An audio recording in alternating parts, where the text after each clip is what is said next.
ఎత్తుల పని చేస్తున్నారాలే. అయితే మీ అన్న వల్ల నొచ్చిండు ఐవార్తికి ఐవార్తి. అయితే మీ అన్న వల్ల నొచ్చిండు ఐవార్తికి ఐవార్తి పంచమంగళార్తి తీసుకొని వచ్చి పూజ కట్టమంటారు. ఆ పూజ ఇలా గమ్మతైతుంది, ఇలా గమ్మతైతుంది.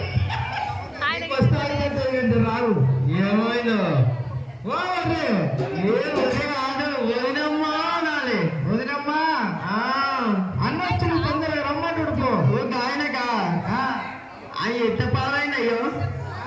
నువ్వు సింగులు లేకపోక ఎక్కువ బాధ్యతమై కర్రెకన్నా పూజ కడతాయని ఆయన పూజ కట్టనయ్యా. అదే అన్న మంచోళ్ళ పూజ కట్టుకో. ఏ బాధ్యతమై కర్రెకొక్క కడతాయని ఆయన కట్ట